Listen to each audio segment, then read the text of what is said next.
Abot-abot ang pasasalamat ng isang ina nang maibalik sa kanyang 3 taong gulang na anak niya. Dinukot umano ang bata ng isang kakilala ng kanyang nanay. Nitong bago magpasko, may babala po ang DSWD. Nauuso po ngayon ang isang bagong uri ng kidnapping kung saan ang binibiktima hindi lang mayayaman. Si Micaela Papa, naka-alerto 24. Naging malamig ang Pasko ng isang pamilya mula sa Tondo, Manila matapos makidnap ang 3 taong gulang na anak na si Peter, hindi niya tunay na pangalan. Ang suspect, dating katrabaho ng ina na nakilalang si Gina May Nicart. Tinangay daw ni Nicart si Peter noong 23 ng Disyembre. May tindahan po kami sa Divisoria, yung night market po. Pumunta po si Gina May Nicart sa tindahan namin. Bigla lang po siya nawala. Nung pagkawala niya po, nawala na rin po yung anak namin. Nang puntahan ang bahay ni Nicart sa Katmon, Malabon, wala ang suspect. Sinagot lang sila ng amain nito na maibabalik daw ng ligtas ang bata kung may mailalabas na pera ang pamilya.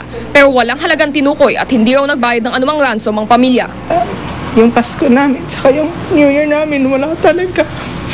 Manungkot, hanap kami ng hanap. Hanggang sa kaninang umaga, nabalitaan daw ng ina ni Peter ang panawagan ng DSWD Manila sa estasyon na DZBB. May natagpuan daw na bata na tugma sa itsura ni Peter. May nagpunta sa bahay ko na isang pedicab driver. Meron daw sumakay sa kanya na sa pedicab niya, isang mama at itong bata. Itong mama nakasama ng bata sa loob ng pedicab, biglang tumalon at sinabi sa pedicab driver, bahala ka na dyan, bahala ka na sa bata. Hinala ng DSWD na takot ang suspect kaya inabandona na lang ang bata. Wala namang inabutang tao ang Pulis Maynila sa bahay ni Nicart sa Malabon. Magsasampa raw ng kasong kidnapping ang pamilya pero sa ngayon, itutuloy daw muna nila ang naudlot na pagdiriwang ng Pasko. Yung plano namin ng Christmas, mag-Star City kami kasi ipapasyal namin to. Yun, gagawin na namin.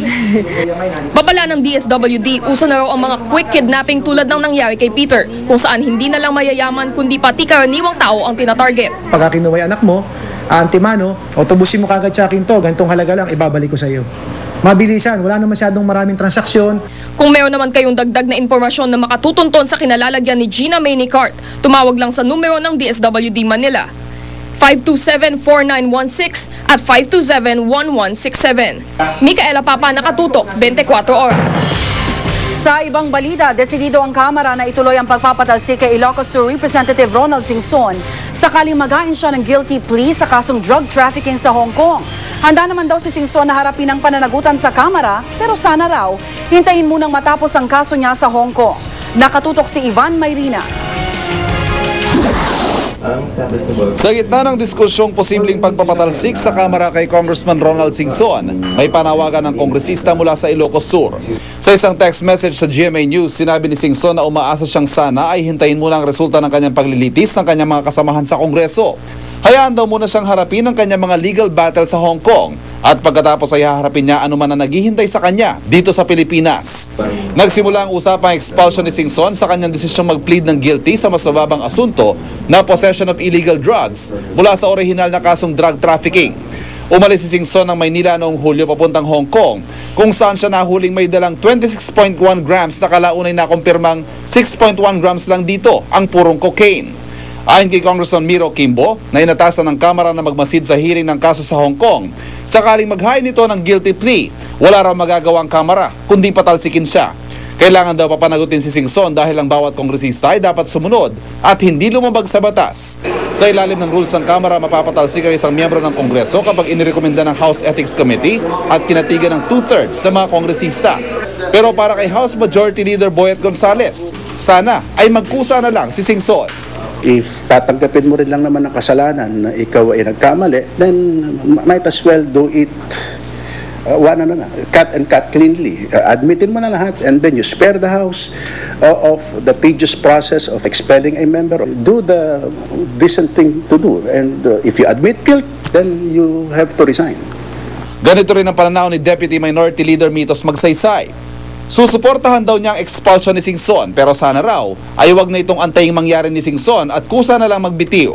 Ang ama ni Congressman Singson ay si Ilocos Sur Governor Chavit Singson nanawagan sa Kongreso. Hintayin na muna raw ang pinal na desisyon ng Korte gaya raw ng ginagawa ng Senado sa kaso ni Senator Ping Lacson na nahaharap sa kasong Dacer Corbito double murder. Ivan Mayrina, nakatutok, 24 oras.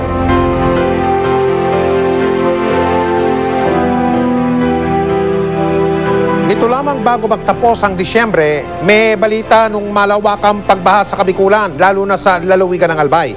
Agad rumisponde ang GMA Kapuso Foundation para kahit papano ay masalubong ng mga kapuso natin doon ang bagong taon na may pagsasaluhan sa hapagkainan. Tumila na ang ulan nang tinunton namin ang bayan ng Magnito sa lalawigan ng Albay. Subalit rumaragasa pa rin ang tubig sa aming dinaanan.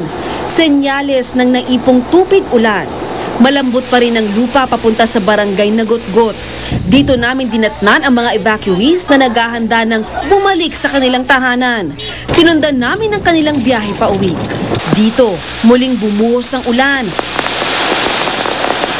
na lalo nagpahirap sa aming biyahe sa malubak na daan.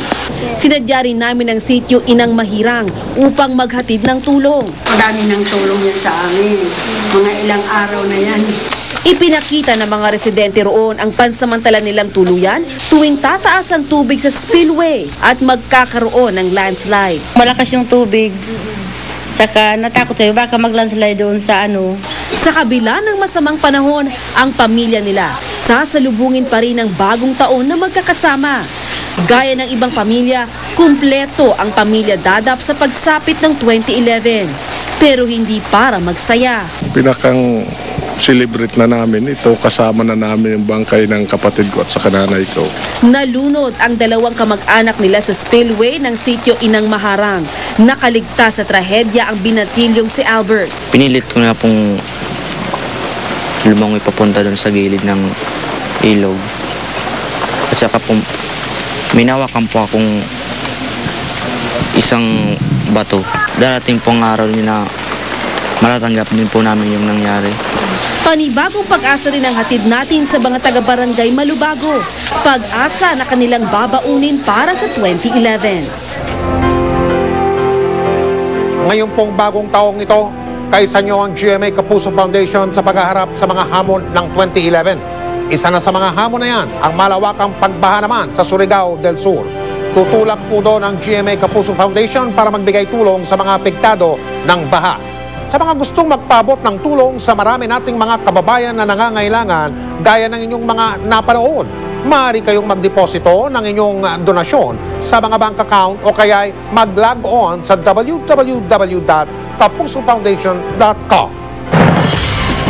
Palaisipan ngayon ang pagbagsak ng higit kumulang 2,000 patay na ibon mula sa kalangitan sa isang bayan sa Arkansas sa Amerika.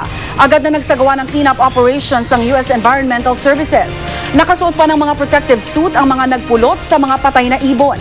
Pero agad nilinaw ng mga otoridad na hindi ito nangangahulugang kontaminado ang mga ibon. Ayon naman sa mga eksperto, posibleng trauma dahil sa masamang panahon ang dahilan ng pagkamatay ng mga ibon. Tinitignan ding dahilan ang mga pagpapaputok nitong pagsalubong sa bagong taon. Swerte at masagana raw para sa pagnenegosyo ang taong 2011, mga astrologer. Ano-anong negosyo naman kaya ang papatok ngayong taon? Alamin sa pagtutok ni Bernadette Reyes. Bukod sa pagiging full-time na empleyado, negosyante rin si Ken Enda. Pinasok niya ang food court business nitong 2010. Pandagdag kita sa kanyang buwan ng sweldo bilang ahente. Minsan naman wala naman akong ibang ginagawa sa extra time ko. Instead of doing stupid things, kailangan na lang siguro business na lang. Stir-fried noodles, scramble at siomai ang ilan sa mga nausong food court business ngayong 2011. Pagkain pa rin daw ang isa sa mga papatok na negosyo ayon sa Philippine Chamber of Commerce and Industry. Bukod kasi sa pangunahing pangangailangan ng pagkain, lumalaki rin ang populasyon ng Pilipinas. Pati iba't ibang klase ng inumin, papatok din daw lalo na sa summer. Kung first time mo magnegosyo, maaari ka mag-franchise, isang sistema kung saan kumita na ang negosyo o bumenta na ang produkto o serbisyo kaya madaling sundan at palaguin. Sa halagang 21,888 pesos, maaari na makapagsimula ng isang collapsible food court business. Depende sa pwesto, maaaring kumita ng 3,000 hanggang 5,000 pesos kada araw. Yung ating profit is mataas. At the same time, mababa yung capital natin. Sa franchise is hanapan ng magandang pwesto para mabilis yung ROI. Magiging hit din daw ang mga negosyo na may kinalaman sa kalusugan. Halimbawa, ang spa business. I have a good friend, he operate a spa. The first 2 years, nahihirapan siya. Ngayon, when people go there, they have to fall in line. Because people believe that it really helps the circulation of the body. And since most people are health conscious. Dahil marami na rin naglipa ng spa ngayon, mahalagang magdagdag ng bagong serbisyo tulad itong tinatawag na bedrock bathing mula Japan na nakakatanggal daw ng pananakit sa katawan sa pamamagitan ng paghiga sa mainit na bato. Marelax sila dito, tapos mga body pains nila matatanggal. Para mas lumaki ang kita sa darating na 2011, mayroong mga negosyo na maaaring pagsamahin tulad itong spa na mayroong katabing salon kung saan matapos magpamasahe, maaari na rin magpaganda at magpagwapo ang mga customer. Tandaan lang na hindi lahat ng negosyo agad kikita. May pagkakataong maaaring malugi, kaya naman kailangan din ng puso ang pagnenegosyo. Pag-isipan nyo rin kung anong gusto nyo yung passion nyo, kung anong gusto nyo i-business, kung ano pong food. Lahat naman ng business dapat tinututukan natin kasi hindi magsasucceed ang business kung papabayaan lang natin. Bernadette Reyes, Nakatutok, 24 Oras. At sa iba pa ring balita, dahil wala pang kinakaharap na kaso ang dating star witness sa Visconde Massacre na si Jessica Alfaro, hindi siya pwedeng isailalim sa tinatawag na extradition. Kaya ngayon umaasa na lang ang ating Department of Justice na mahihikayat nila si Alfaro na kusang magbalik Pilipinas. Nakatutok si Teresa Andrada. Sa testimonya ni Jessica Alfaro noon, ibinase ng NBI ang kaso nila laban sa grupo ni Hubert Webb. Dito rin halos ibinase ang desisyon ng Parañaque RTC na naghatol sa kanila ng guilty verdict. Kaya naman ang DOJ nais pabalikin si Alfaro sa bansa para makatulong sa reinvestigation ng kontrobersyal na Visconde Massacre case. The efforts are continuing to convince her because as of this moment, we cannot compel her to come back. We cannot extradite her because at this point, because extradition presupposes the existence of a case of a proceeding. Sa ngayon daw kasi wala pang kinahaharap na kaso si Alfaro na maaaring basehan para ipa-extradite siya. Base sa impormasyon, huling namataan si Alfaro sa bansang Canada kung saan ito naninirahan noon. Walang kapangyarihan ng Interagency Task Force na nag-iimbestiga sa kaso para ipasubpina si Alfaro. Kaya sabi ni De Lima, umaasa sila sa mga kakilala ni Alfaro para kumbinsihin siyang umuwi. Kung hindi naman siya pumayag, magpapadala na lang sila ng kinatawan kung saan naroroon si Alfaro. As a backup plan, yun ang pinag-usapan namin when we met with Mr. Visconde and yung grupo nila Pao Chief Acosta, na a backup plan is for a group to go to Jessica herself and videotape her testimony. Ang kampo naman ni Hubert Webb, pinag-aaralan na ang pagsasampa ng kaso laban kay Alfaro. Offering false testimony in a criminal case raw ang posibleng isampa nila sa Parañaque Regional Trial Court. Base kasi sa Article 184 ng Revised Penal Code, kailangang parusahan ang isang tao na sadyang nagsinungaling o nagbigay ng maling pahayag sa korte. At kahit inutos ng Pangulong Aquino ang reinvestigation ng kaso, tiniyak ng palasyo na hindi nila pakikialaman ang hakbang ng DOJ. We just want to make sure that justice was done, and in fact, the Secretary of Justice is again making sure that he's conducting an investigation to identify the perpetrators of the Visconde Massacre. Teresa Andrada, Nakatutok, 24 Oras. Abangan! Ilang umano'y saksi sa pagpatay sa miyembro ng Baywalk Buddies na si Rejoice Rivera.